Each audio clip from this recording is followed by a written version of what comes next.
Tinkaya Tikatoya Ajimya Akarawa Yudilisa Mumishija Goli Abrita Tawamu Mashija Gombele Yawikarandi Litanja Goi Tila Jin Shijin and Yamala Yudilisa Mutawamu Mashio. Because the minute Nago yet one Yamado Twali Chepjan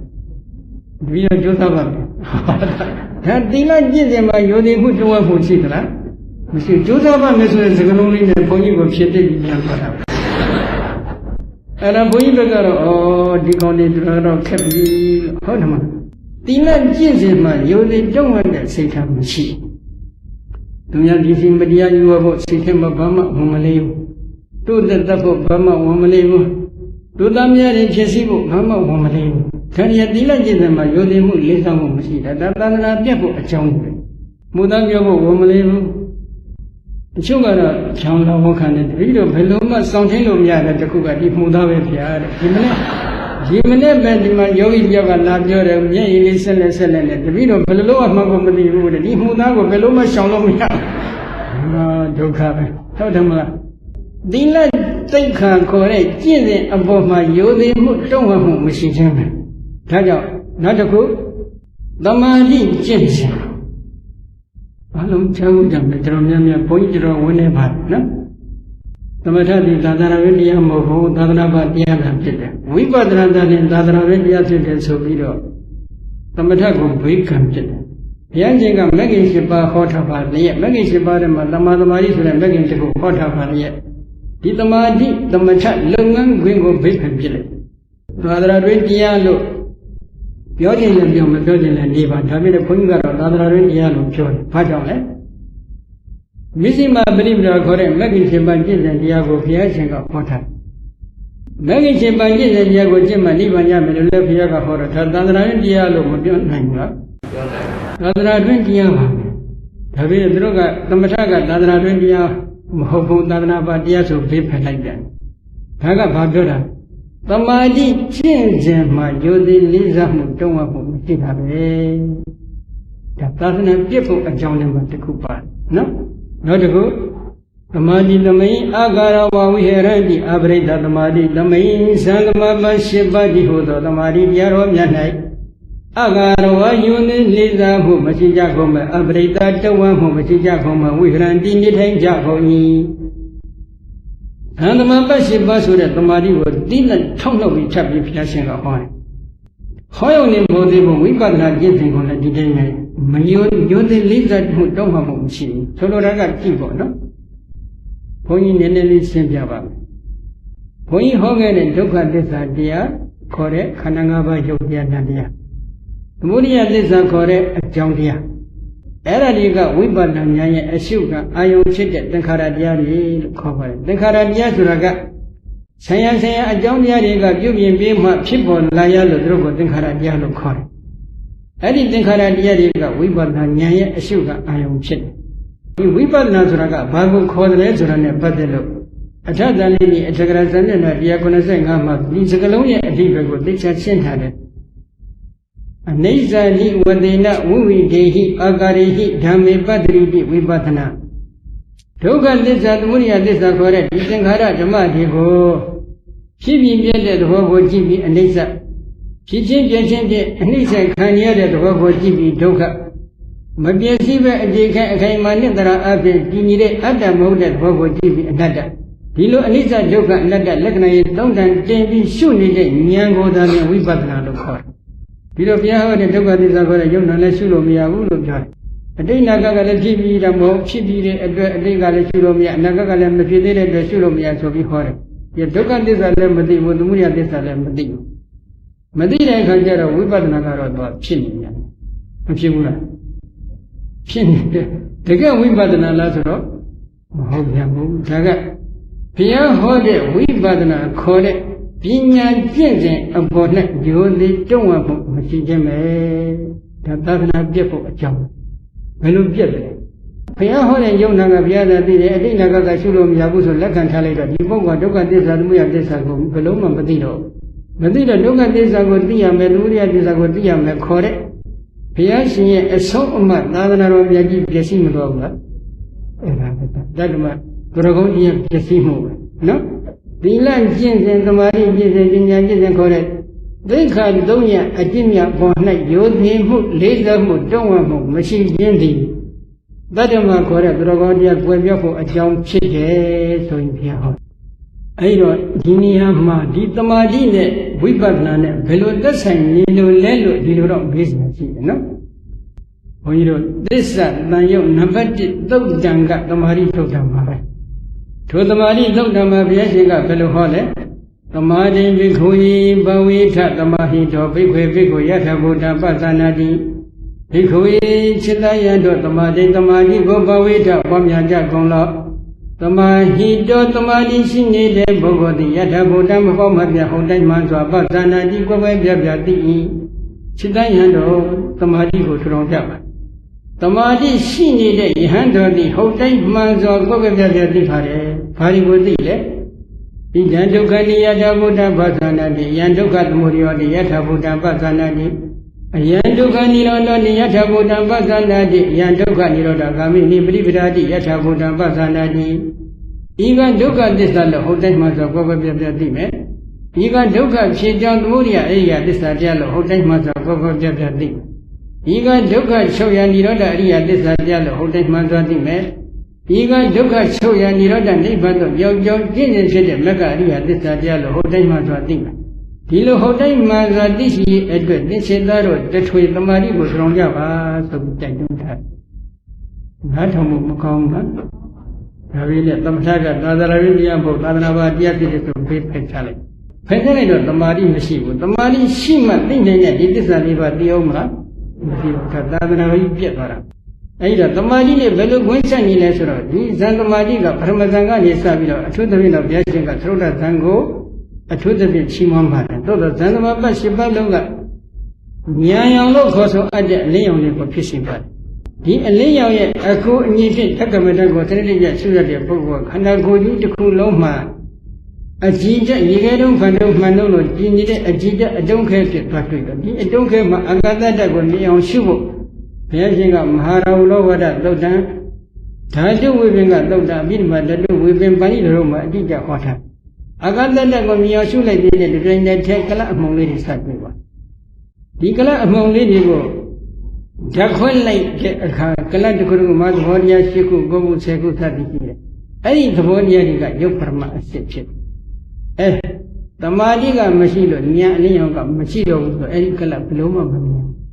ခန္ဓာကိုယ်ကြီးကရေခဲတုံးဖန်တုံးမှန်တုံးလို့ကြီးနေပါလေဆိုတဲ့အကြည်တက်အတုံးခဲကိုလည်းဘလို့မှမတွေ့ဒါသမာဓိနဲ့ခွင်းဆက်သမာဓိရှိမှအတိတ်ကိုနှမ်းရှုတယ်ဆိုတာကအလင်းရောင်မရှိဘဲရှုလို့မရပါဘူးအတိတ်ဘက်ကိုလာဆိုပြီးယုံနာတွေကိုသိသိသွားတဲ့အခါမှာ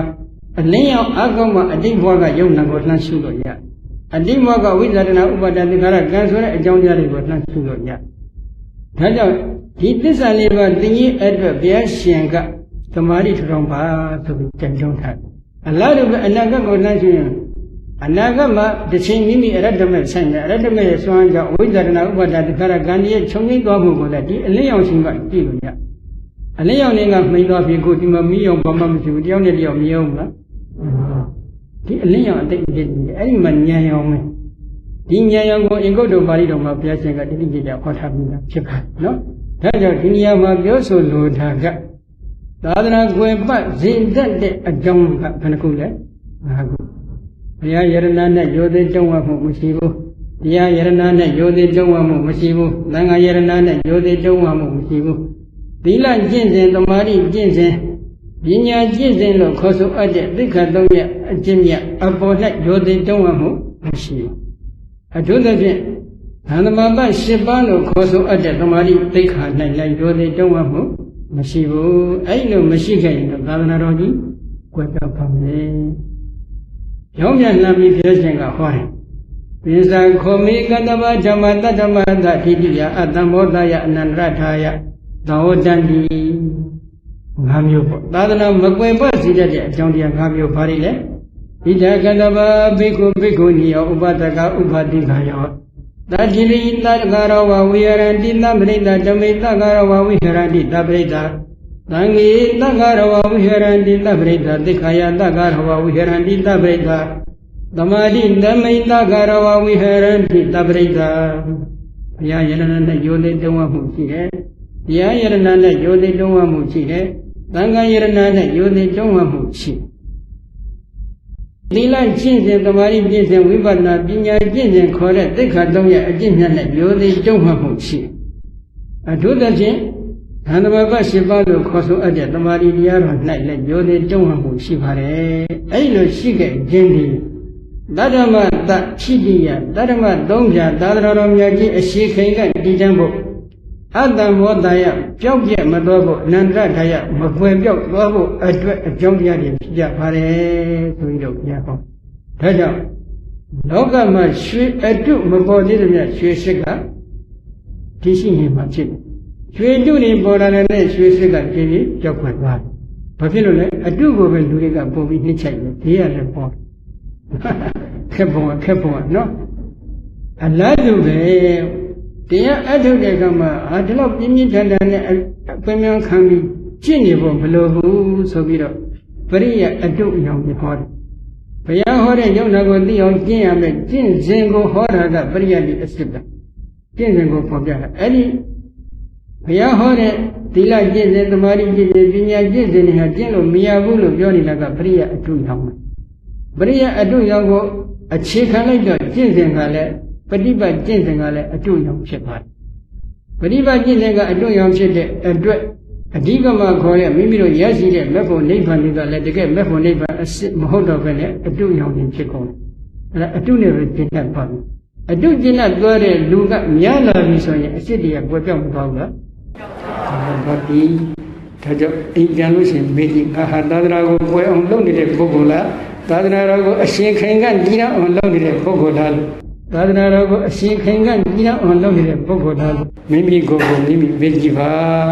နော်ကဲဒီညတော့တရားကိုဒီလောက်နဲ့ပဲပြတ်သိပြီးတော့မိကုံးလေးတွေကိုအမေးဖြေပြုလုပ်ပေးပါဆိုပြီးတော့ဒီလိုပြောထားတယ်မိကုံးကလည်းနှစ်ခုသုံးခုတော့ဘုန်းကြီးကရှိနေပါတယ်မိကုံးတစ်ခုကတရားအထုတ်ပြီးဖြစ်ပြမြင်လာပြီဆိုရင်တခါတည်းခန္ဓာကိုယ်တစ်ခုလုံးတိတိသာသာဒုက္ခနေတာမျိုးဖြစ်နေပါတယ်ဗျာအဲ့ဒီလိုဒုက္ခရာမျိုးကသမာဓိကြောင့်ဖြစ်တာလားသို့မဟုတ်ဝိပဿနာကြောင့်ဖြစ်တာလားဆိုတာဒီလိုပါဒီဗျာတဲ့အဲ့ဒါကဘာတရားအထုတ်တယ်ဆိုတာဘုန်းကြီးဒီမှဖြေလို့ရမယ်သမထလားဝိပဿနာလားသမထဆိုရင်ဒီကကြီးတွေဒီမကြီးတွေနည်းနည်းသဘောပေါက်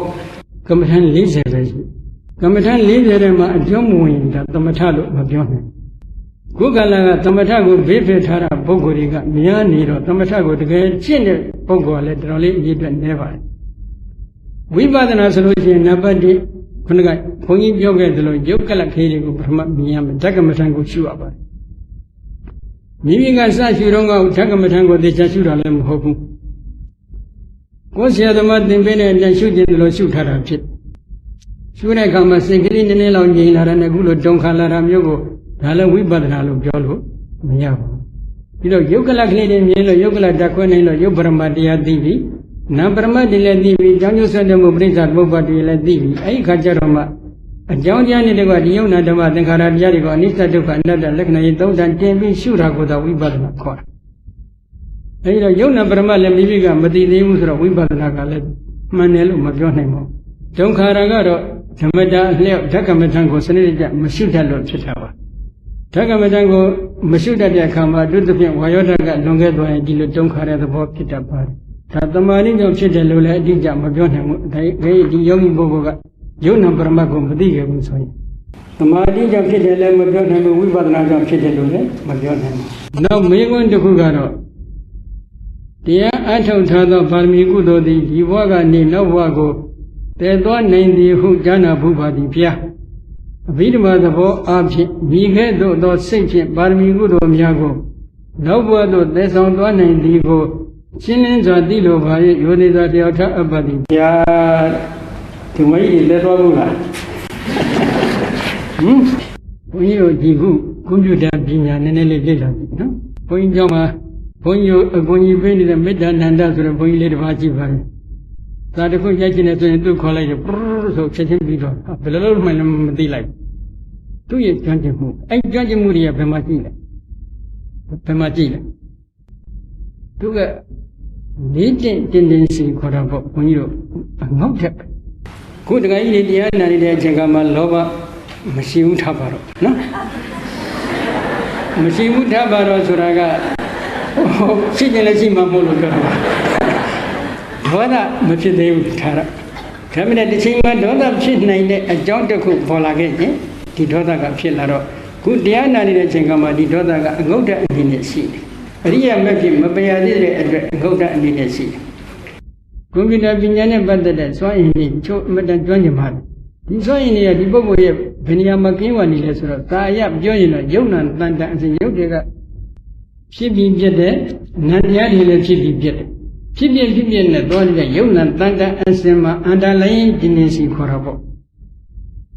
အဲ့ဒီအောက်ကနေပြီးတော့သူအငုတ်တဲ့အနေနဲ့ဒီတတ္တိစွမ်းအင်တွေကကပ်ပါသွားတယ်ကပ်ပါသွားတဲ့အတွက်ကြောင့်ဒီကွန်ပျူတာပညာရှင်ကဘယ်သူမှမဆိုသူကွန်ပျူတာရိုက်ချင်လောလောလေးနဲ့ရိုက်လို့ညတယ်ဘုန်းကြီးတို့ဘာမှမကြောက်ဘူးကြောင်းကျင်အောင်လည်းမသိပါဘူးမသိနာကဘုန်းကြီးတို့နိုင်ငံသားတစ်ဖက်ဘုန်းကြီးတစ်ပါးကဆုံးမထားကြတော့ကွန်ပျူတာမြန်ဘယ်တော့မှမသိနဲ့ဘာဖြစ်လို့လဲတရားထိုင်ပြီဆိုရင်စိတ်ကကွန်ပျူတာထဲမှာပဲရောက်နေအဲ့ဒါကြောင့်ဆရာတို့ဘယ်တော့မှမသိနဲ့မှန်လည်းပန်တယ်အဲ့ဒါမှကွန်ပျူတာသဘောပေါ်တင်ထားတဲ့သူတော့ကြာတော့ကွန်ပျူတာဖွင့်ကြည့်ပြန်တော့ကြာကွန်ပျူတာတော့ဖွင့်ကြည့်ပြန်အဲ့လိုဖြစ်တယ်ဒါကြောင့်တမာတိကိုထူထောင်တဲ့အပိုက်မှာမိမိကမ္မဋ္ဌာန်းအာယုံပေါ်မှာစိတ်ကသေချာစနစ်တကျစိုးစိုးဆိုင်ဆိုင်ရှိဖို့လိုတယ်အဲ့ဒီလိုဟောတရိယာဒီတရိယာဆိုရင်ဒီပုဂ္ဂိုလ်တမာတိထူထောင်လို့မရတော့ဒါကြောင့်အဲ့ဒီစွန့်အင်တော်ပဲဆိုတော့ကပါရမီကုသိုလ်တွေကဖြည့်ထားတယ်ဖြည့်ထားလိုက်တဲ့အချိန်ကမှဒီစွန့်အားတွေကကြီးလာပြီဆိုလို့ရှိရင်ဘုန်းကြီးတို့အလောင်းတော်ဟဋ္ဌိပါဠသရောဓဆိုကြတယ်အလောင်းတော်ဘုရားမှာသူတောထွက်တယ်ခင်းကမြေကရောက်တဲ့နေ့ခင်းကမြည်ရည်တွေကြည့်ပြီးတော့အာဘောကတိုင်းဝင်စားလိုက်တော့ချက်ချင်းကတိုင်းဝန်းဖြစ်သွားဒါဖတ်ကြောင့်လေဟိုအတိတ်ကလေ့ကျင့်ထားတဲ့အချိန်ပါပဲဘယ်လိုရှင်ဝါလဲဆိုတော့ဘုန်းကြီးနိုင်ငံသားတွေအဝင်ပါဖြစ်တဲ့ယောဂီတွေပေါ့လေကတိုင်းတွေကိုသင်ပေးတယ်ခုဒီအင်ဒိုနီးရှားတရားစခန်းမှာလဲအမေရိကကဘုန်းကြီးတစ်ပည့်တယောက်ကလိုက်လာတယ်သူဒီမေတ္တာကမ္မဋ္ဌာန်းကရုဏာမုဒိတာဥပက္ခပြမစိုးတရားတွေသူအမထုတ်ဘူးသေးတဲ့အတွက်သူသင်ပေးပါကတိုင်း7ပါးလည်းမသင်ဘူးသေးတဲ့အတွက်သင်ပေးပါဆိုသင်ပေးလိုက်ဒီညီကကြည့်လိုက်တဲ့ချက်ချင်းကတိုင်းဝန်းဖြစ်တယ်ဘာကြောင့်လဲရှေ့ကလေ့ကျင့်ထားတဲ့အချိန်ဟောရှိဘယ်တော့ကလေ့ကျင့်တယ်လို့မေးတော့သူ့ကိုဘုန်းကြီးကအဖြူကတိုင်းနဲ့အလောကကတိုင်းကိုသမဘတ်7ပါးဇန်သမဘတ်7ပါးပေါ့အောင်သင်ထားပေးပြီးသားဖြစ်တယ်သင်ထားပေးပြီးသားဖြစ်တဲ့အတွက်ဒီညီကတိုင်းကိုလေ့ကျင့်လိုက်ရင်ကြည့်လိုက်တဲ့စက္ကန့်ပဲမိနစ်ပဲအတွင်းမှာတိုင်းမှုကချက်ချင်းပေါ်လာတာဒါလေ့ကျင့်ထားတဲ့အချိန်ဟောပဲတာမန်ပုဂ္ဂိုလ်တည်းဘာမှတမာရီမရှိတဲ့ပုဂ္ဂိုလ်သွားကျင့်လိုက်ဒါရပါမလားမရဘူးဒါကတော့အဲ့ဒီစွမ်းအင်ဗမာလဲလို့မေးရင်တော့သူ့ရဲ့ယုံနာတန်တန်အစင်မှာအန္တလိုင်းတင်းတင်းစီခေါ်တဲ့အငုတ်တဲ့အနေနဲ့လိုက်ပြီးကပ်ပါလာဒီစွမ်းအင်ကအသုံးချတဲ့အခါမှာချက်ချင်းပြန်ပေါ်လာတာအလားတူပဲဘုရားအလုံးတော်များပါရမီပြည့်တယ်ဆိုတော့ဘုန်းကဘောဘုံများစွာဒီကတိုင်းကြီးသံသမပတ်ရဲ့အဘိညာဉ်တွေကတင်းကျပ်ခဲ့ဘူးတော့တော့ထွက်မယ်ဆိုတဲ့ကသူကတော်ရမအိပ်ပြီးစားဖို့သွားတာမဟုတ်ပါဘူးဟုတ်တယ်မတော်ရမတရားစနစ်တကျအထုတ်မယ်ဆိုတဲ့ဥတည်ချက်နဲ့သွားတာဖြစ်တော့ဘင်္ဂမြည်ကိုကြည့်လိုက်တဲ့တခါတည်းညီရီကတိုင်းဝန်းဖြစ်ကိုကတိုင်းဝန်းဖြစ်ပြီးကတိုင်းကြီးပေါ်လိုက်တာတော့3ရက်အတွင်းမှာဇန်သမပတ်7ပါးမှာကအဘိညာဉ်မှာအကုန်လုံးရသွားလောကီအဘိညာဉ်တွေပါရသွားဒါဟဋ္ဌိပါဠသရောဓအဲ့ဒီပုံစံတို့ပဲဒါအတိတ်ကလေ့ကျင့်ခဲ့တဲ့အချိန်ဝါတွေပဲဒီအချိန်ဝါကိုညီညွတ်ပြီးတော့သုတ်တန်တော်များများမှာဘုရားရှင်ကတတိအာရဏိရှင်းဘုရားရှင်ကအဘိညာဉ်ကိုပွားများအထုတ်ခဲ့ဘူးတဲ့ပါရမီမျိုးစေ့သင်္ချာရှိခဲ့ရင်ဒီဘဝမှာအဘိညာဉ်အထုတ်လို့လေးနေကြဒါဘုရားရှင်လည်းအတိအကျဟောတယ်ဒါလေ့ကျင့်ထားတဲ့အချိန်ပါပဲကဲဒါလို့ဆိုရင်တော့တော်လို့ပြီချင်းနော်နောက်တစ်ခုကဖြစ်ပြချုပ်ငိမ့်နေဆိုတာတဏှာထဲမှာပဲကွက်ပြီးချုပ်တဲ့သဘောဖြစ်နေပါသလားဘုရားဥပမာခေါင်းအပေါ်ပိုင်းမရှိတော့သလိုခံစားရတာရင်ဘတ်မှာဘာမှမရှိသလိုခံစားရတာမျိုးကိုဖြစ်ဖြစ်ချုပ်တယ်လို့ခေါ်ဆိုနိုင်ပါသလားဘာမှမဆိုပါဘူးဒါယုံနာပရမတ်တရားကြီးချုပ်ငိမ့်နေဆိုတာကတော့ဒီလိုပါဘုန်းကြီးတို့ယုတ်တရားပရမတ်တရားသိရမယ်နံပရမတ်တရားတွေသိရ ထိုယုံနာပရမတ္တိရဲ့အကြောင်းသမုဒိယသစ္စာတရားတွေသိရဒီဒုက္ခသစ္စာတရားသမုဒိယသစ္စာတရားနှစ်ပါးကိုမသိဘဲနဲ့ခြုံငိမ့်ညာတွေကတော့အပေါ်ယံမှာဘာမှမဟုတ်အဲ့ဒီယုံနာပရမတ္တိကိုပရိစ္ဆသမုပ္ပါဒ်ကိုတကယ်ရှုတတ်လို့ဒီယုံနာပရမတ္တရားတွေရဲ့ပရိစ္ဆသမုပ္ပါဒ်ဘောတရားတွေရဲ့ဖြစ်ပြီးပြတဲ့သဘောကိုကြည့်ပြီးအနိစ္စဖြစ်ချင်းပြချင်းဖြင့်အနိစ္စခံနေရတဲ့သဘောကြည့်ပြီးဒုက္ခမပြင်းစည်းပဲအကြည့်ခဲအခိုင်မာနှစ်တရာအပြင်ဒီတဲ့အတ္တမဟုတ်တဲ့သဘောကြည့်ပြီးအနတ္တဒီလိုအနိစ္စဒုက္ခအနတ္တလက္ခဏာရဲ့သုံးတန်တင်ပြီးရှုလိုက်တဲ့အခါဝိပဿနာဉာဏ်တွေကအဆင့်ဆက်သွားပြီနောက်ဆုံးဥရိယမြတ်ဉာဏ်ကျော်လို့ဘင်္ဂဉာဏ်လောက်ရောက်ပြီဆိုရင်အတုံးခဲအဆိုင်ခဲဆိုတော့ဘာမှမတွေ့တော့ဘူးအလုံးပရမတ္တတဲ့အတရင်တွေ့ကလအမှုံတော်မတွေ့တော့ဘူးဘယ်ကြည့်လိုက်ကလအမှုံမကြည့်တော့ဘူးသဘောတရားတတ်ပဲကြံအဲ့ဒီသဘောတရားတတ်ကိုအနိစ္စဒုက္ခအနတ္တလက္ခဏာရဲ့သုံးတန်တင်ပြီးယုံရှုလိုက်ဉာဏ်ရှုလိုက်အတိတ်ရှုလိုက်အနာဂတ်ရှုလိုက်ပိဿုပ္ပန်ရှုလိုက်ဣဇဒရှုလိုက်ပြိဋ္ဌရှုလိုက်အကျိုးသဖြင့်တော့သင်္ခါရုပ္ပကဉာဏ်လောက်ရောက်ရင်တော့ဘုန်းကြီးတို့ကဇန်သမဘတ်၈ပါးတည်းကတိုက်တဲ့ဇန်တွေကိုဥစားပေးရှုခိုင်းပါတယ်အဲဒီလိုရှုရင်ဖြစ်ဒီဖြစ်ပြနေတဲ့အရှုကအာယုန်တွေဟာချုပ်ပြီးတော့မဖြစ်မပြတ်တဲ့သဘာဝတစ်ခုကိုလှမ်းတွေ့အာဘောဇပထဝီတေဇောဝါယောနဂတတိစသဖြင့်ဘုရားရှင်သာယုတ်မှာဟောထားပါတယ်ပထဝီအဘောဒီဇောဝါယောခေါ်တဲ့ဓာတ်ကြီးလေးပါးလည်းမရှိဘူးဓာတ်ကြီးလေးပါးမရှိတဲ့အတွက်ဓာတ်ကြီးလေးပါးကိုမှီတယ်ပြီးဖြစ်ပေါ်မဲ့ရုပ်တွေလည်းမရှိရုပ်တွေမရှိတဲ့အတွက်ရုပ်တရားကိုမှီတော်ဖြစ်ပေါ်ရတဲ့အနန္တရားတွေလည်းမရှိတော့ရုပ်နဲ့ပရမတ်တွေအလုံးအိမ်မှာမရှိတဲ့အငြိမ့်တဲ့သဘာဝတစ်ခုကိုသွားတွေ့တာအဲ့ဒါကိုနိဗ္ဗာန်မျက်မှောက်ပြုတယ်လို့ဆိုလိုပါတယ်အဲ့ဒီခြုံငိမ့်မှုကတစ်မျိုးနောက်တစ်ခုခုနကခြုံငိမ့်မှုကခုနကဘုန်းကြီးပြောခဲ့တဲ့ဝိပဿနာဘိုင်းမှာအရဟတမေစိုက်တဲ့အချိန်ကမှဝိတ္တရဏဥပါဒသင်္ခါရကံတို့ရဲ့ခြုံငိမ့်သွားခြင်းကြောင့်ပရိနိဗ္ဗာန်သုတိစိုက်တဲ့အခါမှာယုံနာဓမ္မသင်္ခါရတရားတွေအလုံးခြုံငိမ့်သွားတယ်ပရိနိဗ္ဗာန်သုတိရဲ့နောက်ဆက်မှာယုံနာဓမ္မသင်္ခါရတရားတွေထပ်ဖြစ်တယ်ဆိုတော့လုံးလုံးမရှိတော့အဲ့ဒီခြုံငိမ့်မှုကိုနိရောဓသစ္စာဆိုပြီးဘုရားရှင်ကဟောတယ်သို့တော်ဒီနေရာမှာဘုဒ္ဓတာလေးတစ်ခုထပ်ပြီးဒီဥစ္စာကဘုန်းကြီးတို့သာသနာတော်မှာတော်တော်လေးအချင်းချက်စကားများခဲ့ပါဒီခြုံငိမ့်မှုကခိလေသာတို့ရဲ့ခြုံငိမ့်မှုကိုသာဥပါတိတ္တနိဗ္ဗာန်ဆိုပြီးတော့ဒီလိုခေါ်တယ်အဲ့ဒီသာဥပါတိတ္တနိဗ္ဗာန်ကဘုန်းကြီးတို့ဘုရားရှင်ကိုကွက်ပြီးပြောမယ်ဆိုလို့ချင်းဘောဓိမန္တိမှာဘုရားရှင်ဒီအရဟတမေအရဟတဖို့ဆိုင်ခဲ့တယ်တပ္ပိညတဉာဏ်တော်မြတ်လည်းရရှိခဲ့အရဟတမေဆိုင်တဲ့အချိန်ခါမှာဘုရားရှင်ကကိလေသာပရိနိဗ္ဗာန်စံတယ်ဒီကိလေသာပရိနိဗ္ဗာန်စံတာကိုပဲသာဥပါတိတ္တနိဗ္ဗာန်လို့လည်းခေါ်တယ်သာဥပါတိတ္တဆိုတာကကိလေသာတွေတော့အလုံးခြုံငိမ့်သွားတာမှန်တယ်သို့တော့ခန္ဓာ၅ပါးကဆက်လက်ပြီး45ဝါအထိတည်ရှိနေသေးတယ်အကျွင့်ကြံရှိနေသေးတယ်လို့ဆိုလိုတာပေါ့အဲဒီတော့ခန္ဓာ၅ပါးကဆက်လက်ရှိနေတဲ့အတွက်ဒီလိုနိဗ္ဗာန်ကိုသာဥပါတိတ္တနိဗ္ဗာန်လို့ခေါ်တယ်အဲ့ဒီပရိနိဗ္ဗာန်ကိုကိလေသာပရိနိဗ္ဗာန်လို့လည်းခေါ်တယ်45ဝါပြည့်တဲ့အခါမှာမန္တမင်းတို့ရဲ့အင်းကြီးဥယျာဉ်အတွက်မှာဘုရားရှင်ပြိဋိဘံစံတော်မူတဲ့ဒီပြိဋိဘံဆိုတာကခန္ဓာ၅ပါးအပြီးပင်ချုပ်သွားတယ်နောက်ထပ်ဘယ်တော့မှမဖြစ်ဘူးဒါကြောင့်သူကခန္ဓာပြိဋိဘံလို့လည်းခေါ်တယ်အနုပါတိတ္တနိဗ္ဗာန်ဓာတ်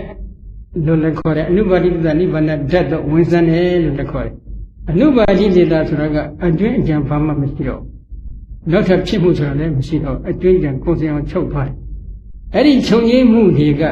သာဥပါတိတ္တနိဗ္ဗာန်အနုပါတိတ္တနိဗ္ဗာန်သို့မဟုတ်ခိလေသာပရိနိဗ္ဗာန်ခန္ဓာပရိနိဗ္ဗာန်လို့ခေါ်တယ်အဲ့ဒါကိုနိဗ္ဗာန်အစစ်အဖြစ်နဲ့တစ်ချိန်ကဆရာတော်ဘက်ကကျမ်းစာရေးခဲ့တယ်ဆိုတော့ဒီကျမ်းစာရေးမှုကိုဘုန်းကြီးတို့ဟိုရှိရခင်အင်္ဂလိပ်လက်ထက်ကတထုံမှာအရေးပိုင်လှုပ်သွားတဲ့အရေးပိုင်ဥကျော်တွန်းဆိုတာဒီကကြီးကသူကကလကတ္တယူနီဗာစီတီကနေပြီးတော့အမေနဲ့တက္ကသဘာသာနဲ့သူကအမေဘွဲ့ယူခဲ့တဲ့ပုဂ္ဂိုလ်ပါဠိစာပေကျွမ်းကျင်တော့သူကမကျင်တာဘူးတော်တော်သူကဝိသိမ့်မရှိဘူးဝိသိမ့်မရှိတဲ့အတွက်သူကညောင်လို့စတော်ကိုကပ်ပြီးလျှောက်ထားတယ်နိဗ္ဗာန်နဲ့ပတ်သက်ပြီးအဆုံးဖြတ်တစ်ခုရေးပေးပါဆိုပြီးလျှောက်ထားတယ်ဒါနဲ့ညောင်လို့စတော်ကနေပြီးတော့နိဗ္ဗာန်နဲ့ပဂသနီကျမ်းဆိုပြီးတော့ကျမ်းစာတစ်ခုထုတ်ဝေပေးပါတယ်ဆိုလိုတာကသာဥပါတိတ္တနိဗ္ဗာန်ကိလေသာပရိနိဗ္ဗာန်ကိလေသာပရိနိဗ္ဗာန်ဆံတဲ့ခန္ဓာပရိနိဗ္ဗာန်ခန္ဓာ၅ပါးပရိနိဗ္ဗာန်ဆံတဲ့ဆိုတာဘာပြောတာလဲလို့မေးတော့သူကအကျိုးတရားဘယ်လိုအကျိုးတရားလဲဆိုတော့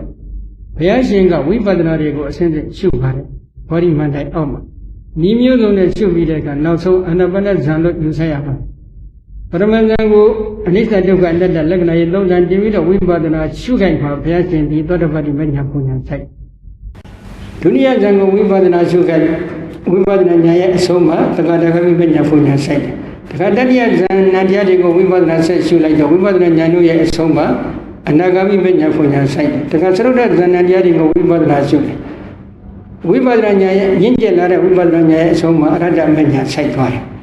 အရဟတမဉာဏ်ဆိုင်တဲ့ဒီတွင်နေတဲ့ဒီအရဟတမဉာဏ်ကသဗ္ဗညုတဉာဏ်ဆိုတဲ့ခီးဖြူမှာဆောင်းလာဆိုလိုတာကအဲ့ဒီ၄ပါးသောမဉ္ဇဉ်ဘုံဉာဏ်တို့ရဲ့အာယုံကအတ္တကရနိဗ္ဗာန်ပဲအဲ့ဒါကအစ္ဆဒမဟုတ်ဘူးဘိဓပဲအတ္တကရနိဗ္ဗာန်နဲ့ဒီအရိယာမဉ္ဇဉ်တွေပေါင်းစုံလိုက်တဲ့အတွက်ကိလေသာတွေချုပ်ငြိမ်းသွားတယ်ကိလေသာတွေချုပ်ငြိမ်းတဲ့အတွက်အရဟတမမဆိုင်ပြီးကျွန်တော်ခဲ့တဲ့ကုသိုလ်ကအကုသိုလ်ကမှန်သမျှမှာစွမ်းအင်တွေကုန်သွားတယ်နောက်ထပ်ဘဝတည်ကိုဖြစ်စေနိုင်တဲ့စွမ်းအင်တွေကုန်သွားတယ်ဘာဖြစ်လို့ကုန်တယ်လဲလို့မေးတော့ကိလေသာတို့ရဲ့အစိုးရအစိတ်ရဲ့အထောက်ပံ့ကိုရမှဒီကုသိုလ်ကအကုသိုလ်ကအကျိုးပေးမှာဘုရားအစိုးရအစိတ်အထောက်ပံ့ဖြစ်တဲ့ကိလေသာကလုံးလုံးမရှိတဲ့အတွက်သူတို့ရည်တဲ့အကျိုးမပေးနိုင်တော့အကျိုးမပေးနိုင်တဲ့စွမ်းအင်တွေကုန်သွားတော့သူတို့ကဟောတိကံဖြစ်သွားပြီးဟောတိကံဆိုတဲ့အဓိပ္ပာယ်ကကံတော့ဖြစ်ခဲ့ဘူးတယ်မှန်တယ်သို့တော့နောက်ထပ်အကျိုးစုံတွေကဘာမှဖြစ်ပေါ်မလာဘူးအဲ့ဒီလိုကံအဆင့်ရောက်သွားတယ်ရောက်သွားတဲ့အတွက်ကြောင့်အဲ့ဒီမှာကိလေသာပရိနိဗ္ဗာန်စန္ဒာဟာဘာကြောင့်လဲလို့ပြောတော့အရိယာမဉ္ဇဉ်တွေဖြင့်ဒီအတ္တကရနိဗ္ဗာန်တို့ပေါင်းစုံမိတဲ့အတွက်ကြောင့်ကိလေသာကကုန်သွားတယ်အရိယာမဉ္ဇဉ်ဘုံညာတို့ရဲ့အာယုံဖြစ်တဲ့အတ္တကရနိဗ္ဗာန်ကသီးသန့်တတ်တာရှိပါတယ်သူကလောကုတ္တရာနိရောဓသစ္စာအဲ့ဒီကနေတခါအဝိဇ္ဇာတဏှာဥပါဒသင်္ခါရကံဆိုတဲ့ကံကိလေသာတွေကခြုံငိမ့်သွားတဲ့အတွက်ကိလေသာတွေကုန်သွားတဲ့အတွက်ကြောင့်ကံတရားတွေကလည်းစွမ်းအင်မရှိတော့အကျိုးမပေးတော့အကျိုးမပေးတဲ့အတွက်ပြိဋိဘံဆန်တဲ့အခါမှာခန္ဓာ၅ပါးကအနောက်ဆုံးချုပ်သွားတယ်အဲ့ဒီခန္ဓာ၅ပါးချုပ်ငိမ့်တာကလည်းအကြောင်းရှိသလားမရှိဘူးလားဆိုတော့ရှိတယ်အကယ်၍အရဟတမေကုဏမဆိုင်ခဲ့ရင်ဒီခန္ဓာ၅ပါးဘယ်လိုမှမချုပ်ငိမ့်ဘူးအရဟတမေကလည်းအတ္တကရနိဗ္ဗာန်ကိုလှမ်းအာယုံမယူခဲ့ရရင်ဘယ်လိုမှကိလေသာကိုမပယ်တတ်နိုင်ဒါကြောင့်အတ္တကရနိဗ္ဗာန်ကတတ္တသာဥပါဒိတနိဗ္ဗာန်လို့ခေါ်တဲ့ကိလေသာပြိနိဗ္ဗာန်ကတတ္တအနုပါဒိတနိဗ္ဗာန်ခေါ်တဲ့ခန္ဓာပြိနိဗ္ဗာန်ကတတ္တအတ္တကရနိဗ္ဗာန်ကတတ္တနိဗ္ဗာန်၃ခုရှိပါတယ်အဲ့ဒါကိုဘုရားပြားပြားညောင်လို့တော်ဘုရားကသူ့ရဲ့နိဗ္ဗာန်ထသောကတိကျမ်းထဲမှာသိချင်ပြတော့ပါတယ်နော်ဒါကြောင့်ခုဒီနေရာမှာခြုံငိမ့်နေဆိုတာလေးကတော့ယုံနာပရမတ်ကိုစိတ္တိကြသိချာသိပြီဆိုရင်အကြောင်းသမုဒိယသစ္စာပရိစ္ဆသမုပ္ပါဒ်လည်းဟိုတိုင်းမှာသာသိလို့သူတို့ကအနိစ္စဒုက္ခအနတ္တလက္ခဏာရဲ့သုံးတန်ခြင်းလို့ဝိပဿနာရှုနိုင်ခဲ့မယ်ဆိုရင်တော့ရင့်ကျက်လာတဲ့ဝိပဿနာဉာဏ်တို့ရဲ့အဆုံးကအရိယာမဉ္ဇဉ်ဘုံဉာဏ်ပေါ်ခဲ့မယ်ဆိုရင်တော့အရိယာမဉ္ဇဉ်ဘုံဉာဏ်တို့ကခဏကအတ္တကလည်းအငြိမ့်တဲ့နိဗ္ဗာန်ကိုလာအာရုံယူပါတယ်အဲ့ဒီအငြိမ့်တဲ့နိဗ္ဗာန်မှာကတော့ယုံနာဓမ္မသင်္ခါရတရားတွေအလုံးခြုံငိမ့်နေပါတယ်သို့တော့အငြိမ့်တဲ့နိဗ္ဗာန်ကိုသိနေတဲ့အရိယာမစိတ်ဘုံစိတ်ဆိုတာကတော့ထူးခြားရှိနေပါတယ်လုံးလုံးမချုပ်အဲ့ဒါခုခေတ်ကတော့မှန်နေတဲ့အရှုကအယံကိုရှုနေတဲ့စေကောဘာမှမရှိတော့ဘူးအလုံးချုပ်သွားတယ်ဘာမှမသိတော့ဘူးဆိုပြီးဒီလိုပြောနေအဲ့ဒါဘာလို့ထားလဲသာသနာကိုပြည့်စည်အောင်ဖြစ်စီတာပဲအတ္တမကိုဓမ္မလို့လုပ်နေတာနော်ကဲနောက်တစ်ခုကနောက်ဘုံဘဝဖြစ်ပြီးယဟန္တာဘဝမှာနောက်ဆုံးဘဝဖြစ်ပြီးယဟန္တာဘဝမှာပြိဋိဘံဆံတော်စိတ်ဓာတ်ကြပါသလားဘာပြောပြိဋိဘံဆံတယ်ဆိုတာကခန္ဓာ၅ပါးချုပ်သွားတာနော်ယောဝေဒနာဉာဏ်သင်္ခါရဝိညာဉ်ငါးခုအလုံးအပြီးပင်ချုပ်တယ်နောက်ဆုံးနောက်ထပ်တစ်ဖန်ဘယ်တော့မှမဖြစ်သောချုပ်ခြင်းဖြင့်ချုပ်တယ်ဒါကိုအနုပါဒနိရောဓခေါ်တယ်ဘာမှမရှိတော့တဲ့ဟာစိတ်ဓာတ်ကြကြရအောင်ကိလေသာကုန်သည့်အတွက်အပုံနာမထွက်ပါဘူးသင်္မြင်မိပါသည်ဖြည့်ရှင်းပေးပါတဲ့အဲ့ဒါကတော့ဟိုးဘက်ကအမခန္ဓာသုတ်တံမှာဒီကြောင့်တော့လာပါတယ်နော်ကိလေသာအလုံးကုန်နေတဲ့ဉာဏ်အစဉ်ပြတို့ရဲ့ကိုယ်ပေါင်းဒီမပုတ်တော့ဘူးဆိုတာတော့အဲ့ဒီအထက်ကရာကဖော်ပြထားပါတယ်နော်သို့တော့မပုတ်တော့တိုင်းကိလေသာအလုံးကုန်တယ်လို့တော့မပြောနိုင်ပါဘူးအကြောင်းကတော့ဘုန်းကြီးတို့ဖောက်မှာ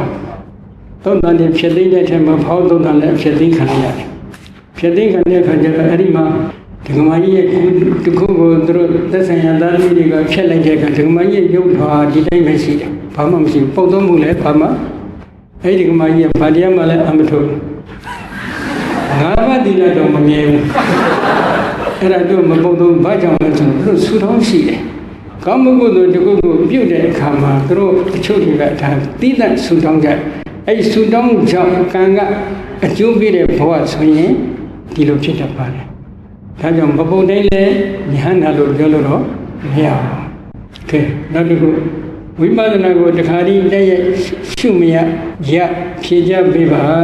သမာဓိဒီတော်ပြီးမှကျူရင်ဘုရားပေါင်းရောက်သည်ဟုကြားမှုပါသည်သမထဇန်လန်းသည်ဘုရားရှင်မှာလွယ်တခြားသူတို့ကြောင်းနေဝိပဿနာသို့ကူးပြောင်းဖို့ခက်သည်ဟုကြားမှုပါသည်ထို့အတွက်ကြောင့်ဝိပဿနာကိုတခါတည်းရှုရမရဟုပြောကြသည်ဟုထင်မိပါသည်ခုပဲပြီးဟောပြီးပါသည်ဟင်သမာဓိကိုမယိုသေးမလေးစားခြင်းဒီသာသနာတော်ကိုပြည့်စည်အောင်ဖြည့်ဆည်းနေတာပဲဟုတ်မလားနောက်တစ်ခုလောကုတ္တရာတွင်သူတစ်ပါးသူငါယောက်ျားမိန်းမမရှိတော်လေလောကီတွင်ယောက်ျားမိန်းမကိုဘုရားရှင်ကြီးခွဲခြားထားသည်ကိုထင်ပါသည်ဝိရတော်ဂေါတမင်းနှင့်တာဂိဝင်းအမျိုးသမီး900တို့အတင်းတောင်းပါမှမတုကမများဟာဉာဏ်ပြုခြင်းအမှုကိုခွင့်ပြုခဲ့ပါသည်သို့သောဂရုကံဟုခေါ်သောစည်းကမ်းများမှတ်ခဲ့ပါသည်ထိုတဲ့တွင်မနေ့တနေ့မှရှင်သာမဏေကိုပြုသောကိုရင်ကိုနိဗ္ဗာန်ကိုမျက်မှောက်ပြုပြီးဖြစ်သည့်ဘိက္ခုနီယဟန္တာအမျိုးသမီးသည်အယောအသေးရှိခိုးရမည်ဟုပါသည်ရှင်းပြပါအဲ့ဒါကတော့ဘုန်းကြီးတို့သာသနာတော်မှာခုနည်းနည်းလေးသာသနာတော်ကိုနည်းနည်းလေးပြန်ပြီးအကဲခတ်ကြည့်ပါဘိက္ခုနီသာသနာဒီနေ့ထေရဝါဒမှာရှိသေးလားရှိပါဘူးသူဇွဲကတည်တတ်အောင်ထမ်းနိုင်တဲ့စွမ်းအားကနှစ်ပေါင်း900အတွင်းမှာပဲ